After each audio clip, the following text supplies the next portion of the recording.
When the bomb exploded, Jake Martinez threw himself over his 5-year-old daughter, saving her life. But his heroic rescue of dozens of victims caught the military's attention. That night, a helicopter landed behind his apartment, and the army had an impossible request that would tear his heart in two. Before watching full story, comment below from where you watching, also like and subscribe for more stories. Jake Martinez was walking home from the grocery store with his 5-year-old daughter Sophia when the world exploded around them. One moment they were laughing about the funny-shaped clouds in the sky, and the next moment Jake heard a sound that made his blood freeze, the high-pitched whistle of something falling fast from above. His military training from 10 years ago kicked in instantly. Without thinking, Jake grabbed Sophia and threw himself on top of her, covering her small body with his own just as the bomb hit the building across the street. The explosion was deafening. Glass flew everywhere like deadly rain. Concrete chunks crashed down around them. The force of the blast threw cars into the air and shattered every window for 3 blocks. Jake felt sharp pain as debris cut into his back and arms, but he didn't move. He kept Sophia pressed against the ground, his body acting as her shield. When the terrible noise finally stopped, Jake's ears were ringing so loudly he could barely hear anything else. Dust and smoke filled the air, making it hard to breathe. But Sophia was crying underneath him, which meant she was alive. "Daddy, I'm scared," Sophia sobbed, her small voice muffled against the sidewalk. "It's okay, baby girl," Jake said, though his own voice was shaking. "Daddy's got you.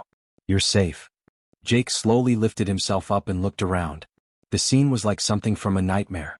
The apartment building across the street was completely destroyed. Cars were overturned and on fire. People were running and screaming everywhere. Some were hurt and bleeding. Others were calling for help. But Sophia was okay. She had a few small cuts from tiny pieces of glass, but Jake's body had protected her from the worst of it. His back was bleeding from several deep cuts, and his left arm felt like it might be broken, but he ignored his own pain. "We need to help people," Jake said, picking up Sophia despite his injuries. "But first, let's get you somewhere safe." Jake carried Sophia to a small cafe that was still standing about a block away. The owner, Mrs. Chen, rushed outside when she saw them coming. "Oh my God, what happened?" she asked, her eyes wide with shock. "There was an explosion," Jake explained quickly. "Can you please watch Sophia for me? I need to go back and help people who are hurt." Mrs. Chen nodded immediately. "Of course. Sophia, sweetheart, come with me. We'll wait for your daddy inside." "No," Sophia cried, clinging to Jake's neck. "Don't leave me, Daddy." Jake knelt down so he was at Sophia's eye level. "Listen to me, princess. There are people back there who are hurt really bad. They need help and Daddy knows how to help them. But I need to know you're safe first. Can you be brave for Daddy?" Sophia looked into her father's eyes and saw something there that made her understand this was important. Even though she was scared, she nodded. "I'll be brave, Daddy. But promise you'll come back." "I promise, baby girl. I will always come back to you." Jake kissed Sophia's forehead and ran back toward the destruction, ignoring the pain shooting through his body with every step. What he found when he got there was chaos. People were trapped under fallen concrete.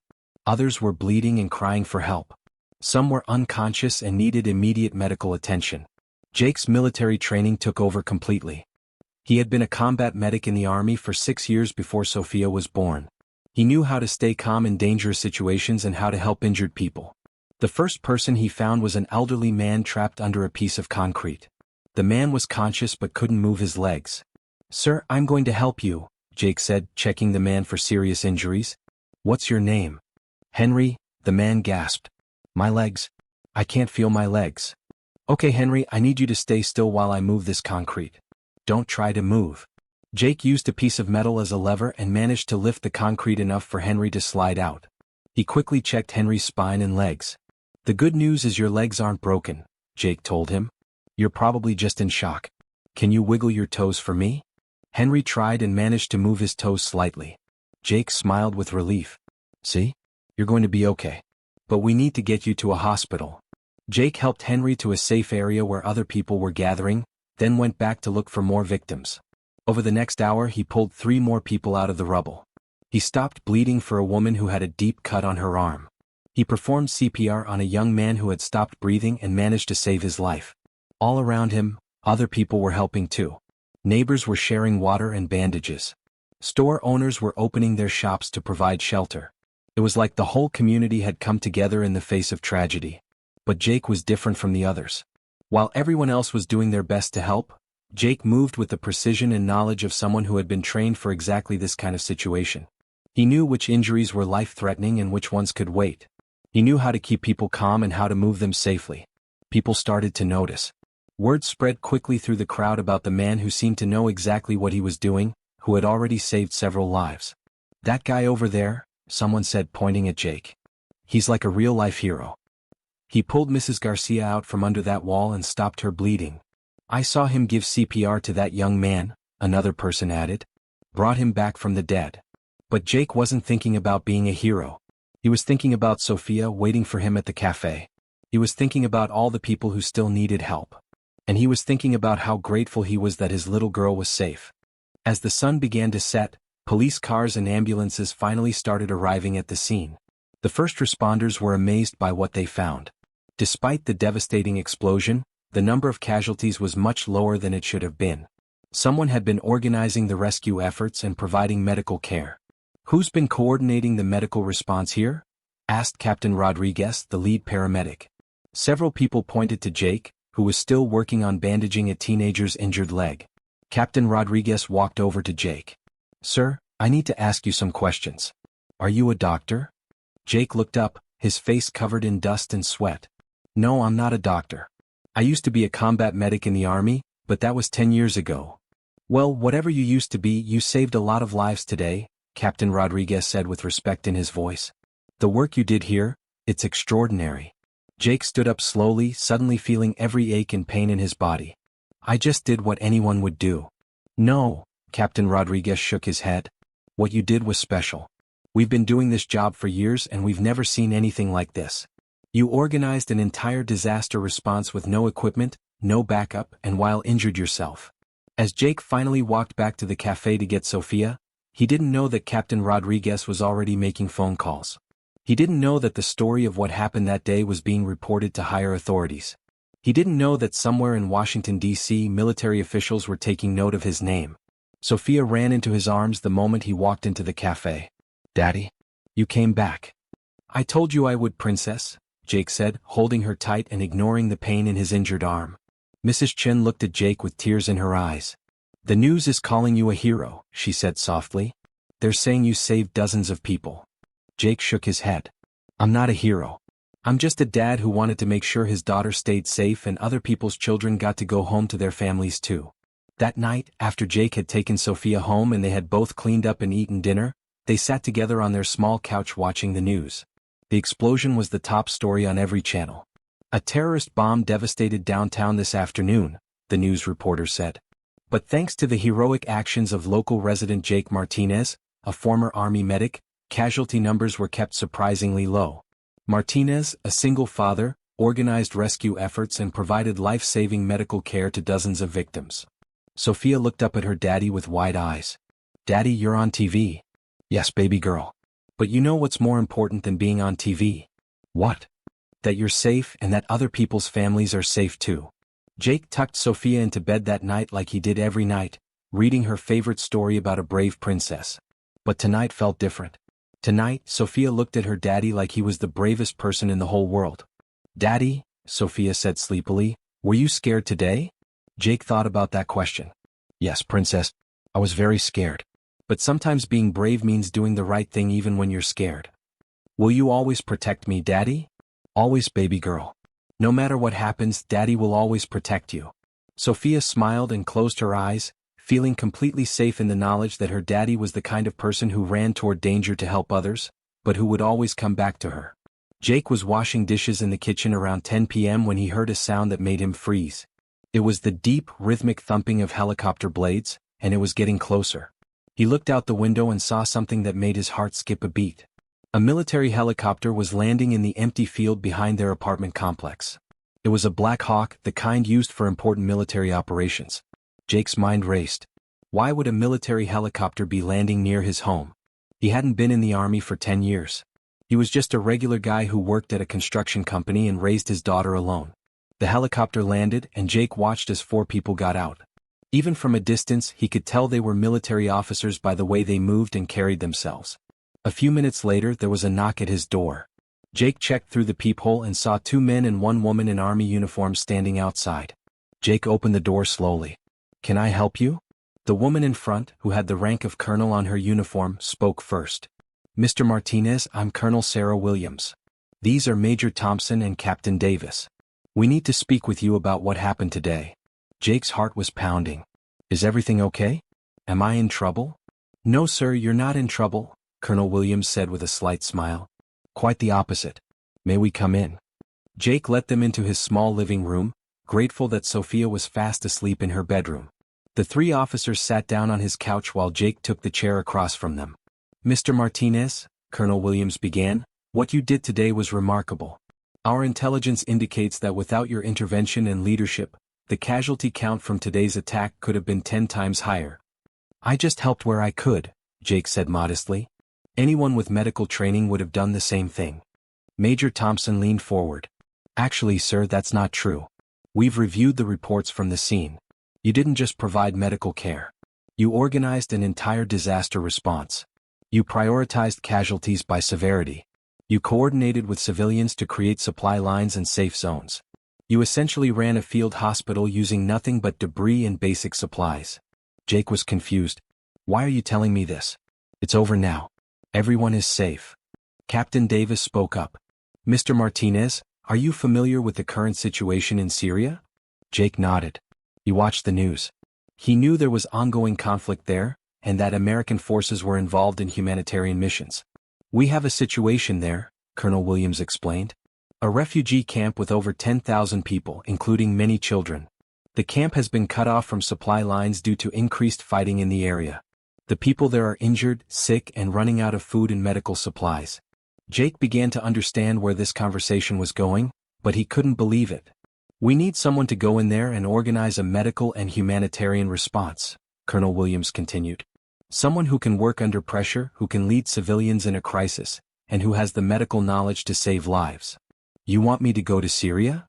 Jake asked, his voice barely above a whisper. "We want you to consider it," Major Thompson said. "This would be a temporary deployment, probably 3 to 6 months. You would be working with the International Red Cross and other humanitarian organizations. Your job would be to organize medical care and disaster response, just like you did today." Jake's mind was spinning. "I can't leave Sophia. She's only 5 years old. She doesn't have anyone else." "We understand your situation," Colonel Williams said gently. "That's why we're prepared to make this work for your family. If you agree to this mission, Sophia would be cared for by a military family support program. She would live with a carefully selected military family who has experience caring for children during deployments.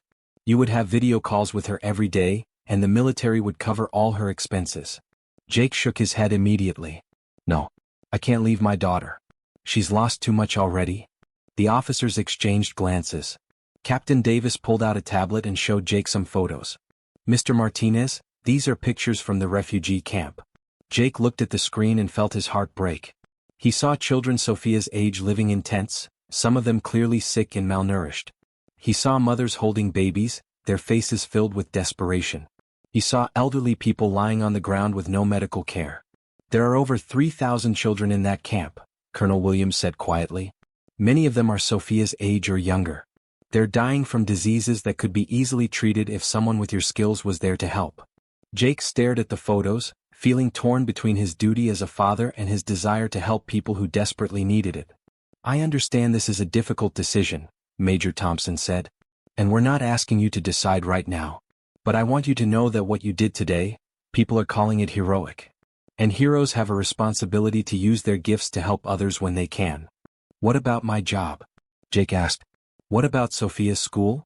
"The military would arrange everything," Colonel Williams explained. "Your job would be held for you by law. Sophia's school would work with us to continue her education. And you would be compensated at a rate much higher than your current salary."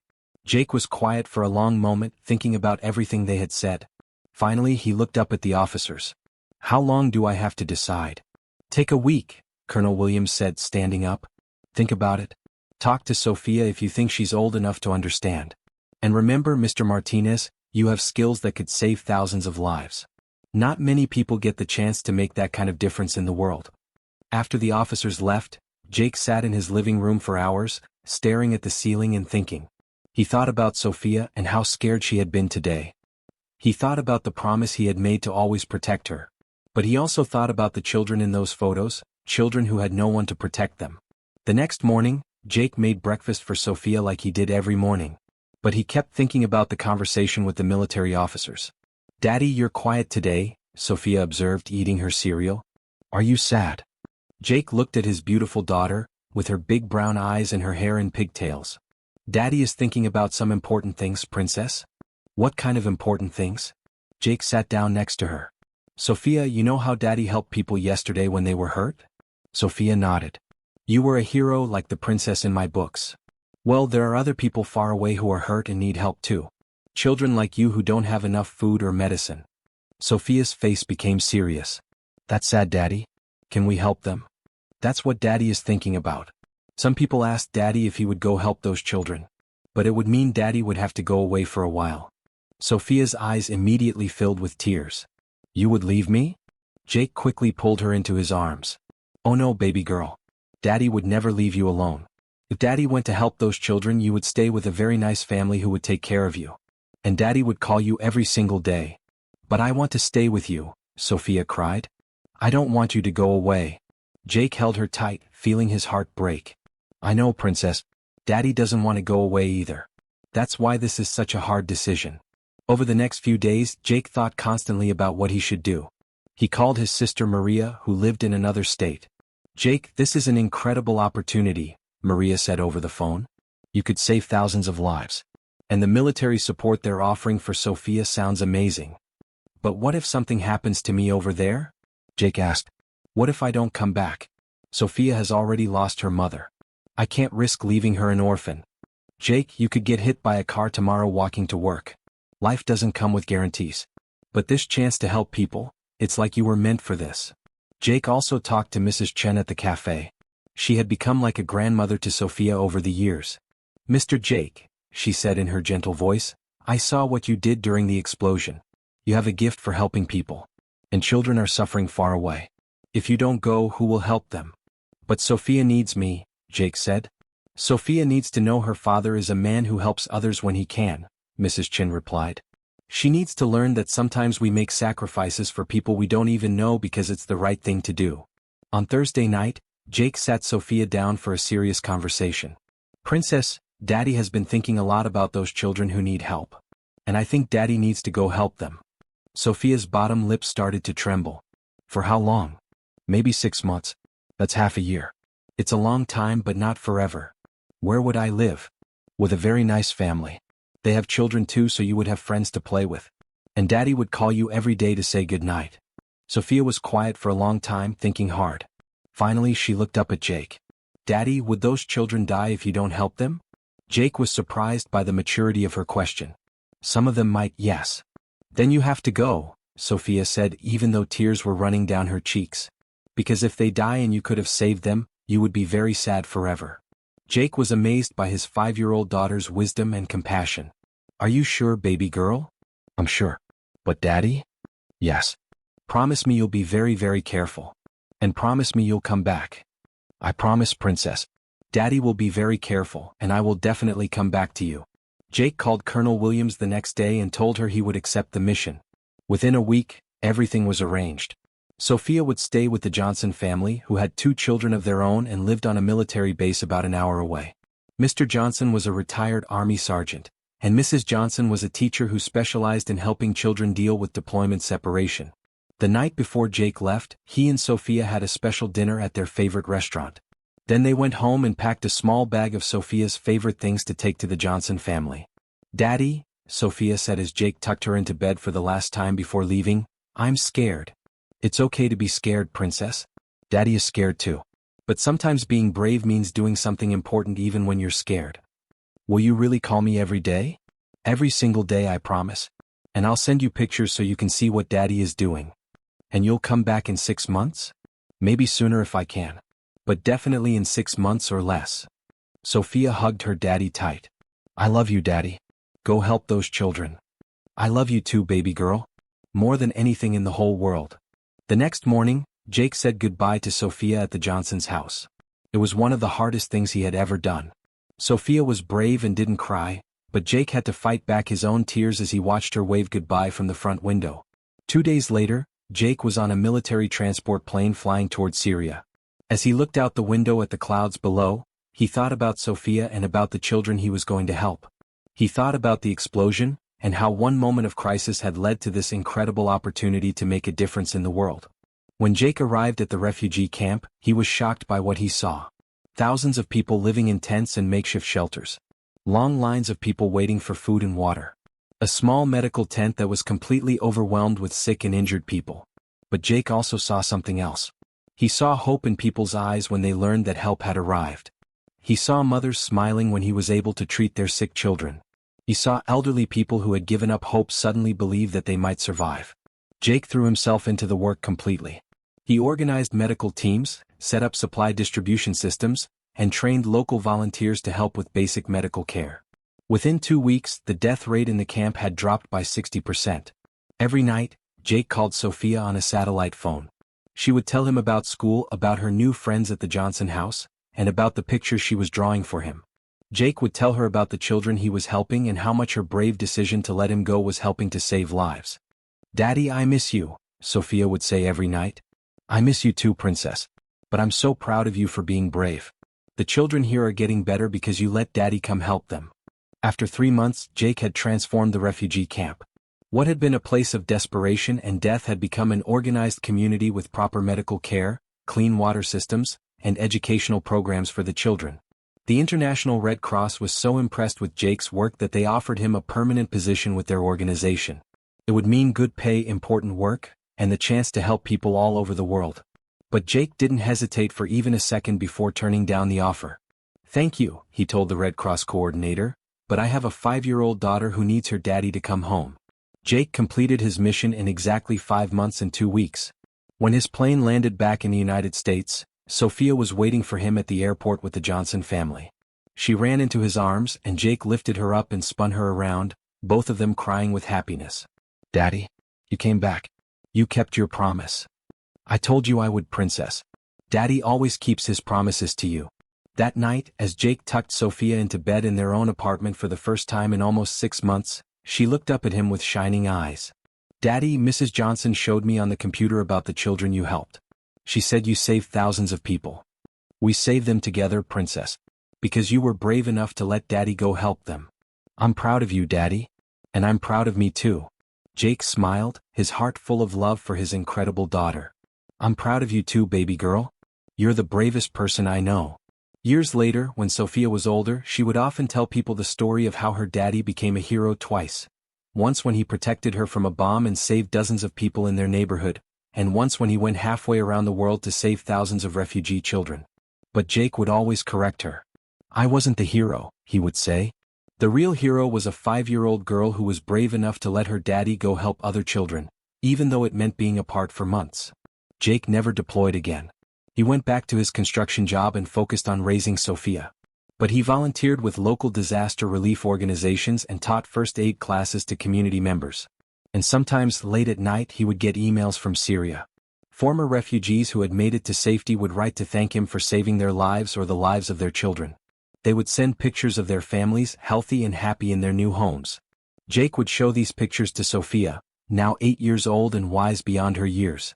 "Look, princess, remember when Daddy went away to help people? These are some of the children Daddy helped.